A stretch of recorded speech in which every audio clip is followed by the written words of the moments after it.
Assalamualaikum warahmatullahi wabarakatuh. Ya, kembali lagi bersama saya Purwanto di sini akan mencoba membawakan materi dengan kompetensi dasar mengidentifikasi unsur-unsur teks narasi, cerita fantasi yang dibaca dan didengar.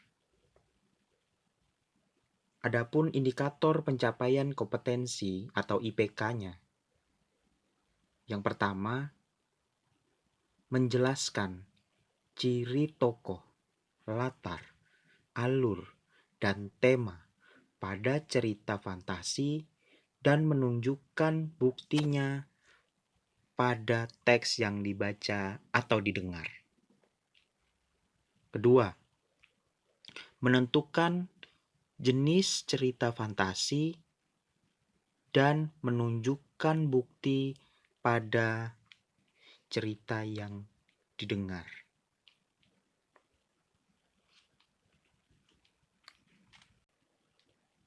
Selanjutnya, apa itu cerita fantasi? Cerita fantasi adalah genre cerita yang berbentuk khayalan, angan-angan, dan imajinasi pengarang. Cerita ini dibuat dengan penuh kreativitas dan pengembangan jiwa fantasi pengarang. Namun demikian, perlu diketahui bahwa cerita fantasi terdiri dari fantasi aktif dan pasif. Fantasi yang dapat dirangkai menjadi sebuah karya dinamakan fantasi aktif. Inilah yang oleh para seniman, pelukis, perancang, dan lain sebagainya. Sedangkan fantasi pasif yaitu fantasi yang hanya sebatas angan-angan atau mimpi. Contoh, orang melamun. Adapun beberapa contoh cerita fantasi yang lain seperti Gundala Putra Petir, Si Buta dari Gua Hantu, Wiro Sableng, Saras 008, Panji Manusia Milenium, dan masih banyak yang lain. Bagian ketiga, ciri umum teks narasi. Narasi merupakan cerita fiksi yang berisi perkembangan kejadian atau peristiwa. Rangkaian peristiwa dalam cerita disebut alur. Rangkaian peristiwa dalam cerita digerakkan dengan hukum sebab akibat. Cerita berkembang dari tahap pengenalan yang terdiri dari apa, siapa, dan di mana kejadian tersebut terjadi. Dilanjutkan dengan timbulnya pertentangan dan adanya penyelesaian atau akhir cerita. Maka kumpulan rangkaian-rangkaian cerita tersebut disebut dengan alur. Tokoh dan watak merupakan unsur cerita yang mengalami rangkaian peristiwa. Narasi memiliki tema atau ide dasar cerita yang menjadi pusat pengembangan cerita. Tema dapat dirumuskan dari rangkaian peristiwa pada alur cerita. Sedangkan amanat ini berkaitan dengan nilai-nilai kehidupan yang dapat disimpulkan dari isi cerita. Amanat juga menjadi unsur cerita yang menjadi pesan pengarang melalui cerita. Selanjutnya, ciri umum teks cerita fantasi sebagai teks narasi. Yang pertama, ada keajaiban atau keanehan atau kemisteriusan. Cerita mengungkapkan hal-hal supranatural, misterius, gaib, yang tidak ditemui dalam dunia nyata. Cerita fantasi adalah cerita fiksi bergenre fantasi atau dunia imajinatif yang diciptakan oleh penulis. Pada cerita fantasi, hal yang tidak mungkin dijadikan biasa terjadi. Tokoh dan latar diciptakan penulis tidak ada yang terdapat di dunia nyata atau dimodifikasi dari kehidupan dunia nyata. Tema fantasi pun adalah magic, supranatural, atau futuristik, atau yang bersifat masa depan.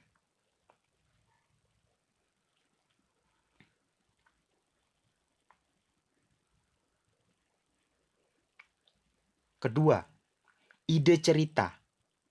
Ide cerita terbuka terhadap daya hayal penulis, tidak dibatasi oleh realitas atau kehidupan nyata. Ide juga berupa irisan dunia nyata dan dunia hayal yang diciptakan oleh pengarang.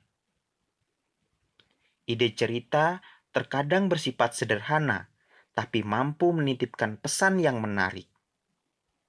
Tema cerita fantasi adalah magic, supranatural, atau futuristik.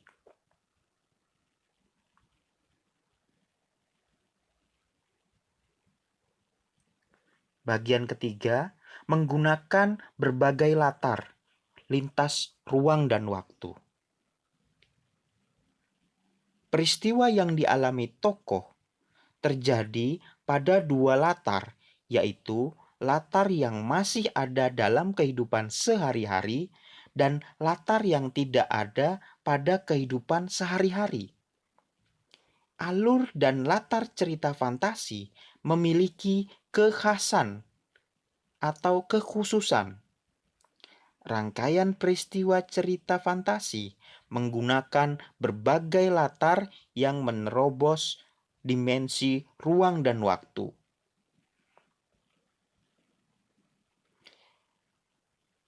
Jalinan peristiwa pada cerita fantasi berpindah-pindah dan berbagai latar yang melintasi ruang dan waktu. Bagian selanjutnya, tokohnya unik atau memiliki kesaktian. Tokoh dalam cerita fantasi bisa diberi watak dan ciri yang unik yang tidak ada dalam kehidupan sehari-hari. Tokoh memiliki kesaktian tertentu.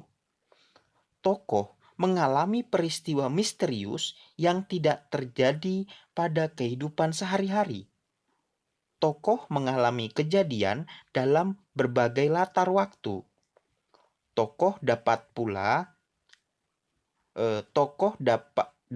ada pada setting waktu dan tempat yang berbeda. Zaman bisa waktu lampau, waktu yang akan datang, atau pada waktu sekarang. Bagian yang kelima bersifat fiksi. Cerita fantasi bersifat fiktif atau fiksi, bukan kejadian nyata. Cerita fantasi bisa diilhami oleh latar nyata atau objek nyata dalam kehidupan tetapi diberi fantasi. Misalnya, latar cerita dan objek cerita itu diilhami dari hasil observasi penulis terhadap Pulau Komodo dan juga Komodo. Maka tokoh dan latar difantasikan dari hasil observasi objek dan tempat yang nyata.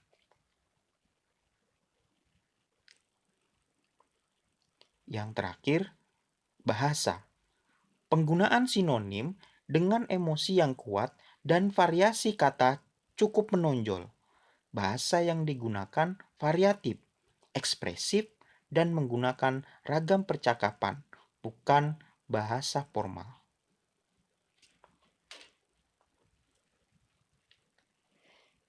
Jenis-jenis cerita fantasi. Yang pertama, cerita fantasi total dan irisan. Jenis cerita fantasi berdasarkan kesesuaiannya dalam kehidupan nyata ada dua kategori fantasi, yaitu kategori fantasi total dan fantasi sebagian atau irisan. Yang pertama, kategori cerita fantasi total berisi fantasi pengarang terhadap objek atau benda tertentu. Pada cerita kategori ini, semua yang terdapat pada cerita semua tidak terjadi dalam dunia nyata. Misalnya, cerita fantasi ini berkaitan dengan fantasi penulis. Jadi, nama orang, nama objek, dan nama kota benar-benar rekaan atau buatan dari pengarang. Yang kedua, cerita fantasi irisan.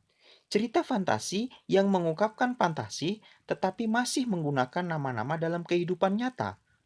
Menggunakan tempat yang ada dalam kehidupan nyata atau peristiwa yang pernah terjadi pada dunia nyata. Jenis cerita fantasi yang kedua yaitu cerita fantasi sejaman dan lintas waktu. Berdasarkan latar cerita, cerita fantasi dibedakan menjadi dua kategori, yaitu latar lintas waktu dan latar waktu sejaman. Latar sejaman berarti latar yang digunakan hanya pada satu masa, atau misalnya fantasi masa kini saja, atau fantasi pada masa lalu saja, atau fantasi pada masa yang akan datang atau futuristik. Nah, yang kedua, latar lintas waktu berarti cerita fantasi menggunakan dua latar atau lebih yang berbeda. Misalnya kejadian pada masa sekarang kemudian beralih kepada masa lalu atau ke 40 tahun yang akan datang.